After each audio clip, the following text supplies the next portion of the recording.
Baik, bismillahirrahmanirrahim. Assalamualaikum warahmatullahi wabarakatuh. Saya melakukan rekaman perkuliahan untuk kuliah pengganti mata kuliah teknik saluran frekuensi tinggi di tanggal 1 November 2024. Saya share screen dulu materinya.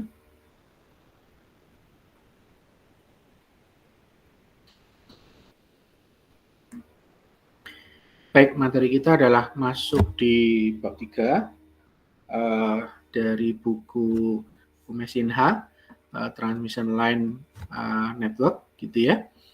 Nah, di bukunya Umesinha di bab 3 ini diberi judul Line with any termination atau saluran transmisi yang diterminasikan secara bebas.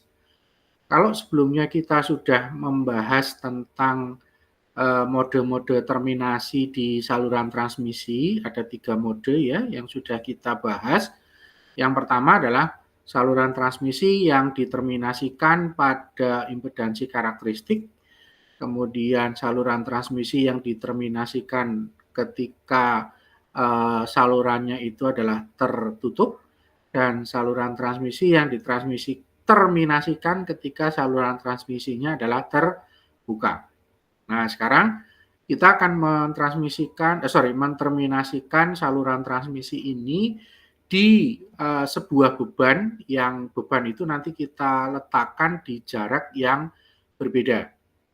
Nah, karakteristiknya adalah ketika kita menterminasikan saluran transmisi ini pada sebuah beban yang kita letakkan di sebuah jarak yang bebas, maka ini akan memiliki jarak terminasi yang akan kita lihat dari sisi sumber tegangan, dan juga jarak terminasi yang akan kita lihat dari sisi beban. Nah, kalau di terminasi sebelumnya, kalau kita bicara tentang open and short circuit, begitu ya. Kalau kondisinya open circuit, maka terminasi itu di sisi beban berlaku nilai ZR-nya itu adalah sama dengan tak terhingga. Oleh karena itu sifatnya dia adalah open circuit.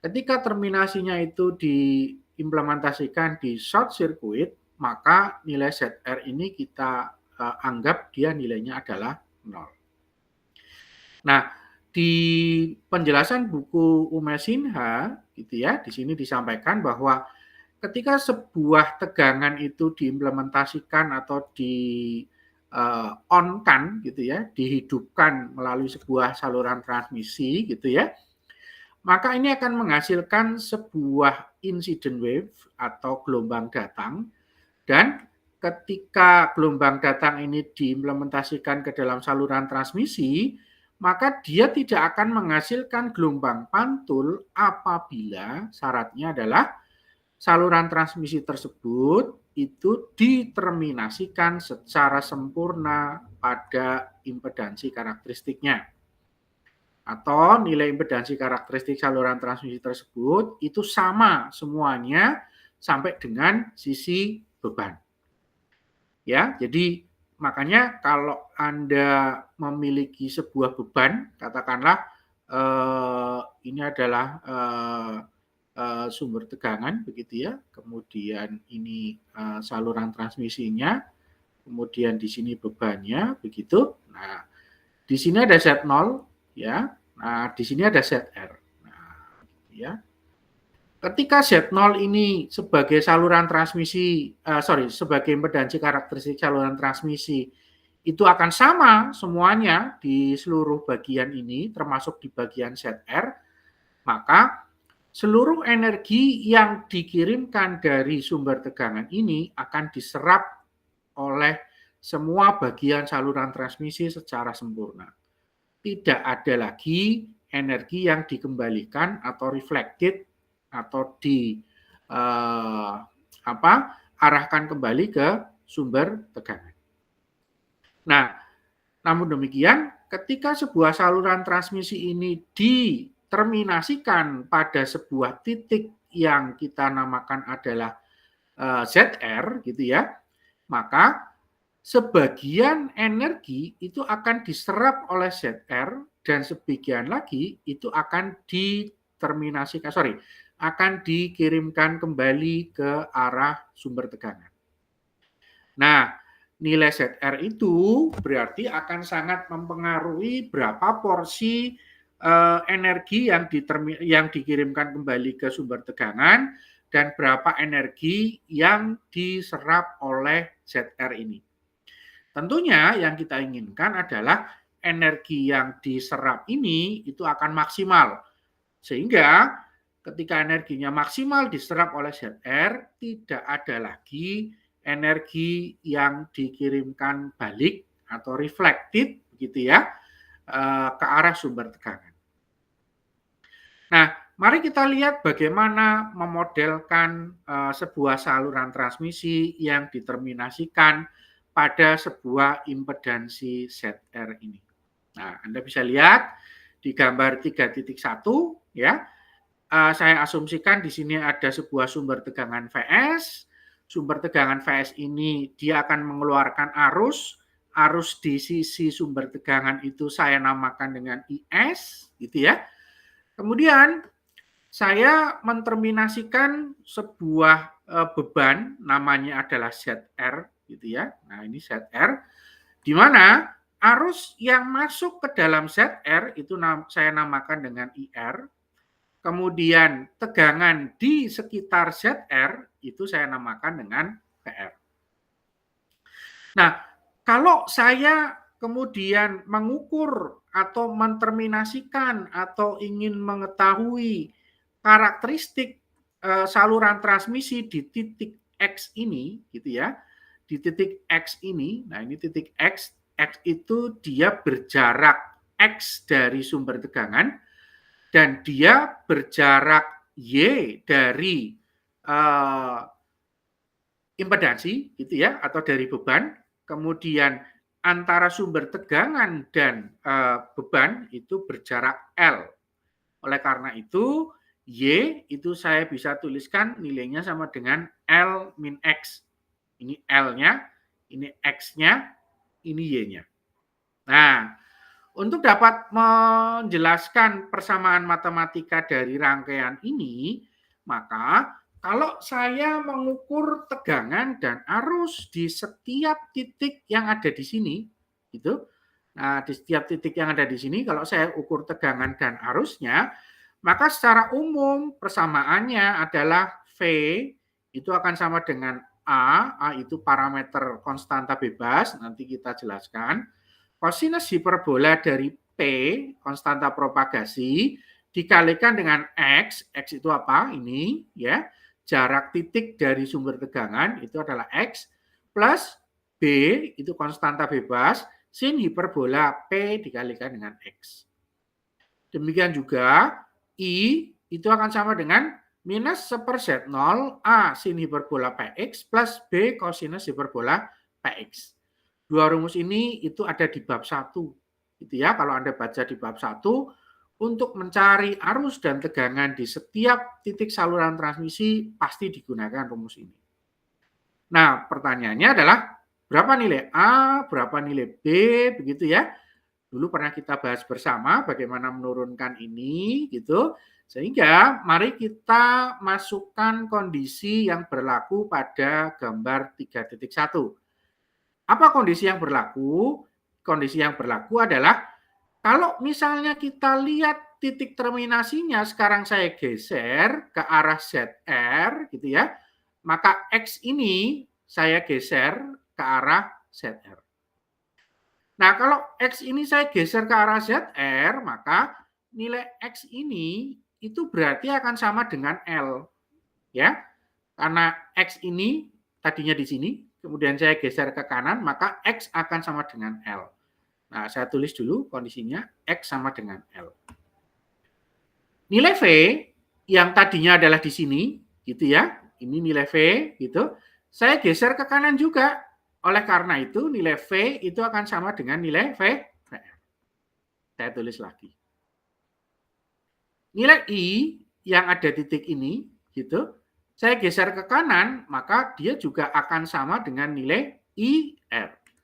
Sehingga nilai I besar sama dengan IR. Silakan ini Anda masukkan ke dalam persamaan ini, gitu ya. Maka ini akan menghasilkan V sama dengan VR, saya boleh tulis VR.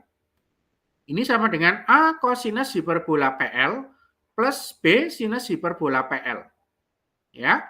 Kemudian I saya tuliskan sama dengan IR, berarti IR sama dengan minus B per Z0 cos hiperbola PL karena X sama dengan L, gitu ya. X di sini saya ganti L ya. Kemudian dikalikan dengan minus A per Z0 sinus hiperbola PL. Ya. Nah, sekarang untuk menentukan konstanta A yang ada di dua persamaan ini, gitu ya, kita kalikan yang atas dengan nilai kosinus hiperbola PL dibagi Z0. Ya, kosinus hiperbola PL dikali Z0. Dan rumus yang bawah, ya, yaitu kita kalikan dengan sinus hiperbola PL. Sehingga masing-masing itu akan menghasilkan VR per Z0, ya, kosinus hiperbola PL, ya, plus IR sinus hiperbola PL sama dengan, ya, dikalikan PL sama dengan A per Z0 kosinus hiperbola PL kuadrat dikurangi sinus hiperbola PL kuadrat. Nah, penurunan rumus ini itu akan Anda dapatkan untuk menghitung yang namanya konstanta A dan B. Saya tidak perlu menjelaskan kepada Anda bagaimana konstanta A dan B itu diturunkan. Yang perlu kita gunakan rumusnya adalah, nah, itu adalah rumus 3.3. Di mana rumus 3.3 itu sudah tidak mengandung lagi konstanta A dan B. Nah, rumus ini itu sekarang hanya mengandung nilai V. V itu berarti tegangan di setiap titik. Ya, rumusnya adalah VR kosinus hiperbola P dikalikan Y. Ingat, Y tadi apa? Y tadi itu adalah jarak titik yang akan determinasikan dari beban. Ya, Y itu adalah jarak titik yang akan determinasikan dari beban. Nah, V ini ya itu sama dengan VR cos hiperbola PY plus IR Z0 sinus hiperbola PY. Kemudian I itu akan sama dengan VR per Z0 sinus hiperbola PY plus IR cosinus hiperbola PY. Nah, ini adalah untuk menghitung nilai tegangan dan arus di setiap titik. Begitu. Ya. Nah, bagaimana kalau misalnya ya, kita ingin mengukur tegangan dan arus di sisi sending end. Sending end itu berarti sekarang saya geser nilai X-nya itu ke kiri. Nah, sekarang geser ke kiri, ya. Kalau geser ke kiri di titik ini gitu, maka X sama dengan 0. Apa yang terjadi kalau X-nya sama dengan 0 gitu? Kita umpamakan lagi, maka ya ketika X sama dengan 0, V sama dengan Vs, I sama dengan Is, maka ini akan menjadi Vs dikurangi VR cos hiperbola PL plus IRZ0 sin hiperbola PL dan IS itu akan sama dengan VR dibagi Z0 sin hiperbola PL plus IR kosinus hiperbola PL. Nah, ini adalah kalau titiknya ada di sumber tegangan. Ya, kalau yang ini itu adalah titik dan tegangan dan titik yang berlaku di beban, gitu ya, di beban. Kalau ini di sumber tegangan. Nah, dari dua kondisi ini, maka kita bisa menghitung parameter berikutnya yang namanya adalah impedansi input. Impedansi input itu adalah impedansi yang ada di sisi input. Karena ada di sisi input, maka nilainya itu adalah tergantung dari Vs dan Is. Oleh karena itu, nilai impedansi input rumusnya adalah Zin sama dengan Vs dibagi Is. Nah, kembali ke atas, ya, Vs dan Is nilainya ini tinggal dibagi, begitu ya. Zin sama dengan Vs dibagi Is, Vs-nya kita tulis, Is-nya kita tulis, gitu ya. Nah, dari sini kita bisa menyederhanakan persamaan ini dengan mengalihkan pembilang dan penyebutnya dengan Z0 dibagi IR. Gitu ya. Sehingga nilainya katakanlah di sini gitu ya. Nilai Zin itu akan menjadi ini. Nah, Zin itu adalah nilai Z0 ya dikalikan ZR cos hiperbola PL plus Z0 sin hiperbola PL dibagi Z0 cos hiperbola PL plus ZR sin hiperbola PL. Ya, ini bisa kita sederhanakan di mana kita tahu bahwa kalau kita membagi sin hiperbola PL dibagi cos hiperbola PL, ini akan sama dengan tangen hiperbola PL. Sehingga persamaan 35 itu bisa saya tulis Zin sama dengan Z0 ya dikalikan ZR plus Z0 tangen hiperbola PL dibagi Z0 plus ZR tangen hiperbola PL. Nah, ini adalah nilai impedansi input. Nah, sekarang kita balik ke bab 2. Apa yang terjadi kalau misalnya nilai saluran transmisi ini kita implementasikan ketika open circuit gitu. Ya. Maka ketika open circuit, nilai Zin itu akan sama dengan ZOC dan ZR itu menjadi tidak terhingga. Sehingga Zin yang ada di sini itu bisa kita tulis sebagai ZOC. Gitu ya. Kemudian nilai ZOC ini kalau kita implementasikan dengan kondisi ZR sama dengan tidak terhingga, maka ZR di sini kalau kita masukkan ini tidak terhingga gitu ya, maka ini menjadi Z0 ya dikalikan 1 plus 0 dibagi 0 plus tangen hiperbola PL atau nilai ZOC itu akan menjadi Z0 kotangen hiperbola PL. Atau ini terbukti sama dengan rumus yang ada di bab 2. Gitu ya. Nah, kalau kita implementasikan di dalam saluran transmisi yang nilainya adalah kondisinya short circuit, maka Zin sama dengan ZSC. ZR-nya sama dengan 0. Masukkan ke rumus, maka di sini jadi ZSC gitu ya. ZR-nya sama dengan 0, maka kita masukkan di sini ini 0, ini 0 gitu ya.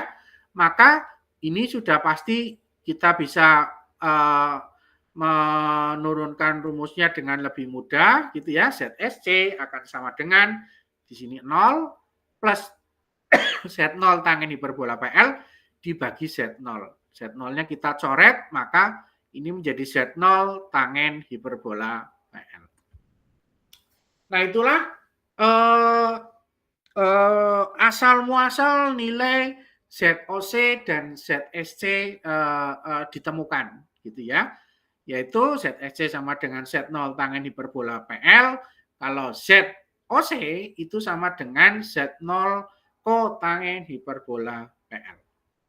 Ya, baik.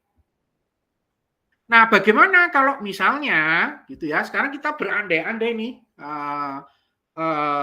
kalau misalnya adalah saluran transmisinya itu kita andaikan saluran transmisi yang sifatnya adalah lossless. Lossless itu berarti saluran transmisi yang dia tidak punya loss. Loss-nya nilainya sama dengan loss. Loss-nya nilainya sama dengan 0 gitu ya. Nah, kalau loss-nya nilainya sama dengan 0 berarti loss itu kan konstanta redaman atau nilai alfa sama dengan 0 gitu ya. Nah, maka kita masukkan ke persamaan yang mengandung P gitu ya, di mana P itu masih ingat sama dengan apa? Alfa plus J beta. Gitu ya. Sehingga ketika P sama dengan alfa plus J beta, saluran transmisinya adalah lossless gitu, maka nilai alfanya sama dengan 0. Sehingga P sama dengan J beta saja. Nah, kalau ini sama dengan J beta saja, maka tangen hiperbola PL akan menjadi tangen hiperbola J beta L. Ya. Nah, kita tahu kalau tangen hiperbola J beta L itu ternyata sama dengan J tangen beta L. Gitu. Sehingga ini kita sederhanakan menjadi JZ0 ya, tangen beta L. Ya, JZ0 tangen beta L. Nah, ini menjadi rumus berikutnya. Nah, kita tahu juga bahwa nilai beta gitu ya. Nah, ini sama dengan 2pi dibagi lambda. Nah, masukkan di sini nilai betanya ya. Anda masukkan beta sama dengan 2pi dibagi lambda.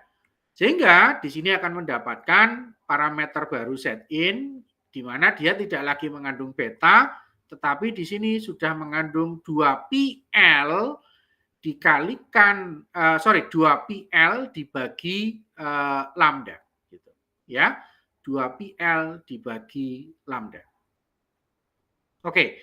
Nah, di sini kita dapat membuktikan bahwa kalau misalnya P sama dengan alfa plus J beta, di mana ini akan sama dengan akar Z dikalikan Y, gitu ya, masih ingat? Ya, R plus J omega L, G plus J omega C, gitu. Nah, kalau misalnya P-nya ini katakanlah tadi lossless, maka alfanya sama dengan 0, sehingga tersisa J beta, maka J beta ini itu hanya akan menyisakan akar J omega L plus J omega C. Kenapa? Karena nilai R-nya, redamannya 0, G-nya juga 0. Gitu ya. Sehingga nilai beta itu sama dengan omega akar LC. Ya, atau 2πf akar LC. Gitu. Ya. Nah, sekarang berandai-andai lagi gitu. Misalnya, ya apa yang terjadi kalau misalnya impedansinya itu nilainya adalah pure resistant gitu misalnya, maka Z-in akan jadi nilainya berubah lagi. Ya, nilainya berubah lagi. Oke. Nah, parameter berikutnya adalah parameter yang kita kenal dengan istilah refleksi. Ya, reflection atau pantulan. Pantulan itu terjadi kenapa? Kalau misalnya saluran transmisi itu diterminasikan pada sebuah nilai impedansi yang nilainya tidak sama dengan Z0 gitu. Ya. Maka dia akan mengalami yang namanya reflected wave atau gelombangnya akan dipantulkan karena improper termination. Terminasi yang tidak sempurna gitu ya, maka di sini dikatakan akan terjadi reflection. Nah, reflection itu gitu ya akan semakin besar ketika nilai saluran transmisinya itu adalah open. Ya. Kalau dia nilai transmisinya itu atau sifat saluran transmisinya itu adalah short, maka ini akan terjadi ketika ZR sama dengan Z0. Atau ini akan mengalami nilai refleksi yang paling kecil gitu. Nah, oleh karena itu refleksi itu bisa diwakili dengan sebuah koefisien yang namanya adalah koefisien refleksi. Kita kenal dengan istilah K. Ya, koefisien refleksi itu K. Nilainya adalah ada parameter yang namanya VR. VR itu adalah V reflection dan dibagi dengan VI. VI itu adalah V incident. Insiden itu yang datang, gitu ya. Nah, parameter K ini selain dia diwakili dengan tegangan, maka dia juga diwakili juga dengan arus. Bisa juga perbandingan antara arus yang dipantulkan dan arus yang datang.